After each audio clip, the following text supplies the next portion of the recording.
Welcome back. I'm very excited.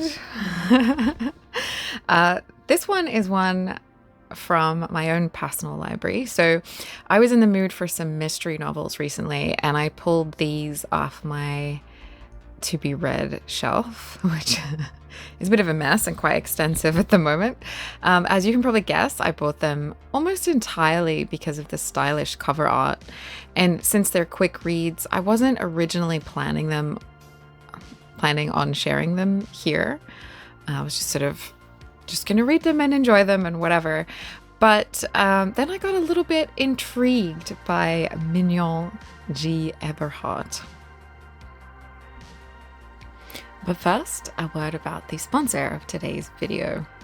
Halfling Dale is the recent release from WYSIWYG Wizards. Halfling Dale is a role-playing reading game where your choices change the course of the story.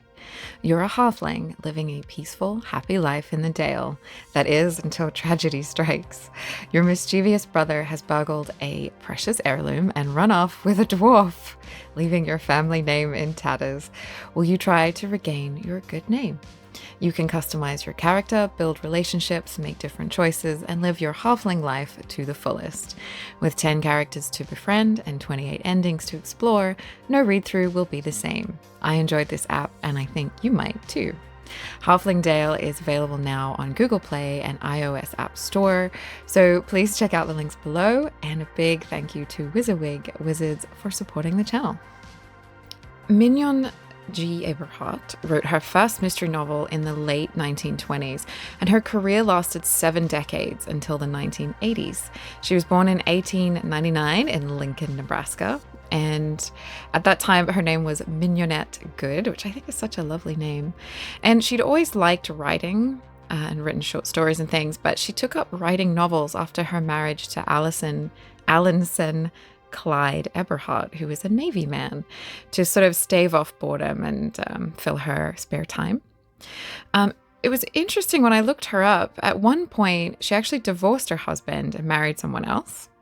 But only a couple of years passed before she divorced again and remarried her first husband, who she then stayed with until his death in the 70s.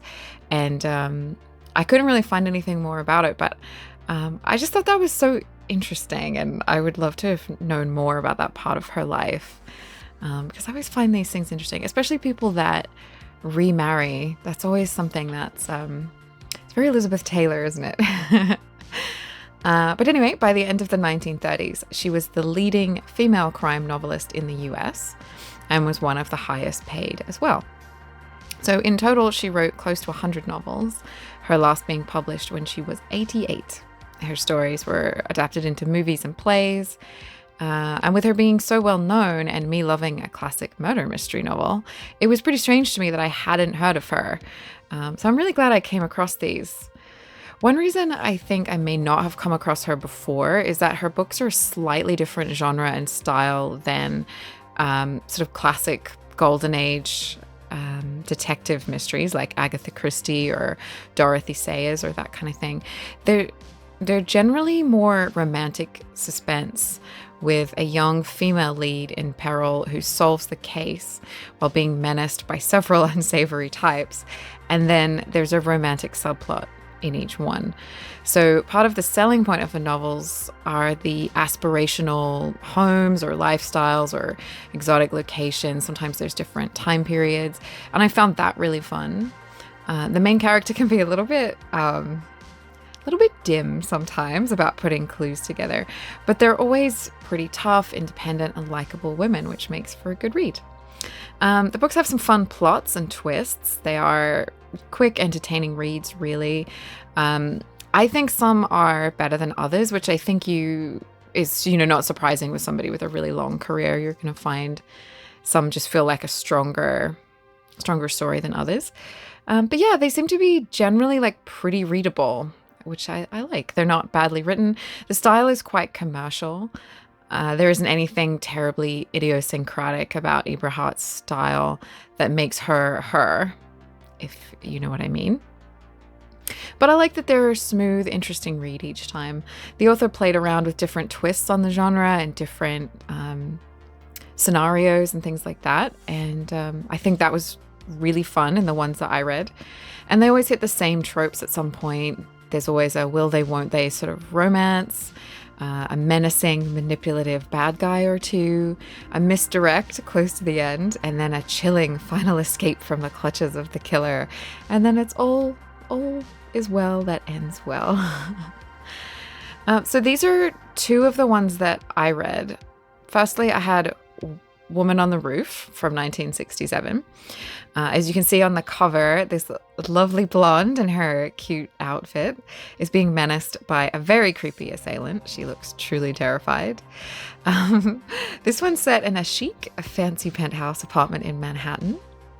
So Sue is a young woman who married a much older man after her fiancé died in Vietnam. It's a marriage of friendly convenience. Marcus's first wife was murdered and the killer was never found. So their lives have both been blighted by tragedy and they decide to marry. Then Sue's fiancé Jim returns from the dead and her husband Marcus dies suspiciously. Who around Sue knows more than they're saying? The French maid with her own agenda, Marcus's friends at the law firm, her beloved Jim, is he involved? It's all connected to the death of Marcus's first wife. This one takes place totally in the penthouse apartment, which gives it a nice claustrophobic, intense feeling, which worked really well. It sounds like a fabulous apartment with its terrace, and it has private entrance and things like that. This one felt a little bit like a Murder, She Wrote episode plot, or in a good way, or a locked room type mystery. The apartment also is the place where Marcus's first wife was murdered, and there's a few entrances to the penthouse, which gives a feeling that it's not like a safe home, which was really cool, worked really well. I liked the romance between Jim, who was presumed dead, and Sue, who was crushed by the loss of her fiancé.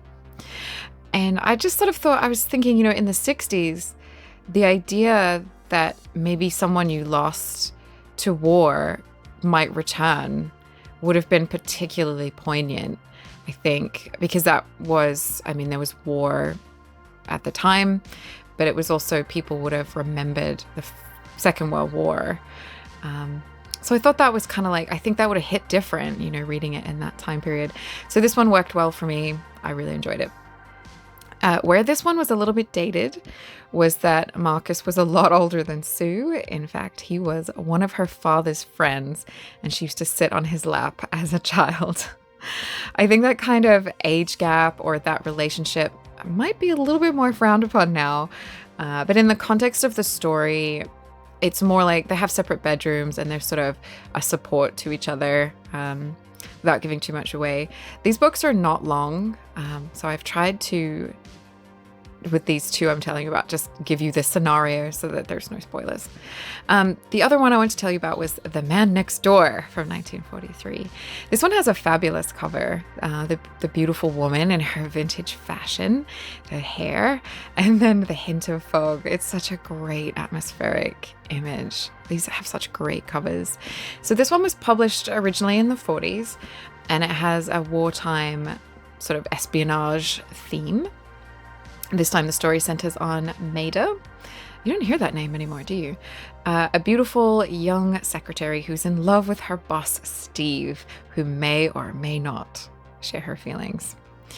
She lives in Washington, D.C., and her work involves supporting her boss's work in aviation, and he knows some military secrets and things like that.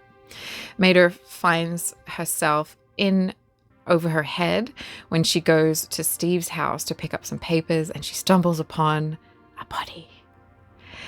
Thinking Steve is responsible, she decides to try and cover up some evidence because his work is very important to the war effort, and also because she's in love with him.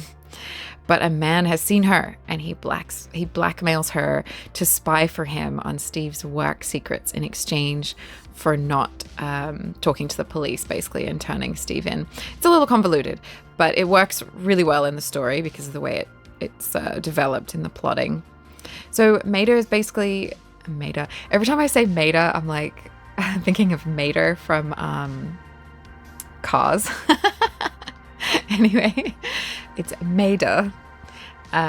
She's recruited as a spy against her will, basically, and she's trying to resist and find a way out. So at first, I thought it was all going to take place within 24 hours, but it actually ends up covering a few days. I really like Maida. She's cool under pressure and she stands up for herself. And I really like that all the heroines of these books are very unique individuals. This one was a little bit more slow, and I think the spy angle, just for me, was a little bit less interesting than other murder mystery plots. I guess because in a murder mystery, there's a sort of puzzle element, which is you get a little bit less of that in spy mysteries, if that makes sense. But as I was reading it, I really liked the idea of people reading this book, or maybe women especially, reading this book in the 40s and getting caught up in that, the talk about war, the way war was talked about at that time, and imagining what they would do for the man they love and for the war effort. And it definitely shows something of the sort of romance of that era, which I just thought was really cool. This one's probably most dated in the relationship of boss and secretary. I don't think we even use the word secretary anymore. But yeah, sexual harassment and that kind of thing were decades into the future when this book came out. I suppose the modern day approach or feeling about war, why can't I say war today? is very different today as well. But I think when you read it here, it gives you an insight into how people were thinking and feeling about it in America during the 1940s. I kind of enjoyed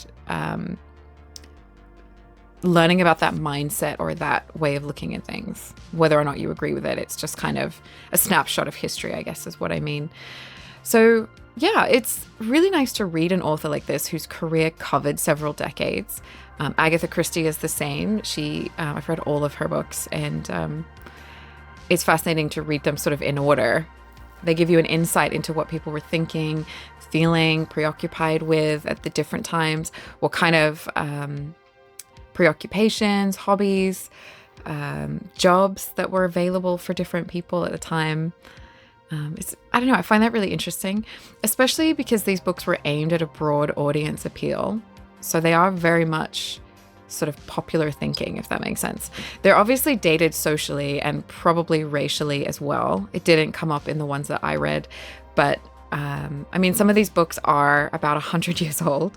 So if you decide to pick up any of these and read them off my recommendation, just be aware that there could potentially be things in them that a reader would find sensitive or problematic. Because I haven't read them all, I don't know for sure.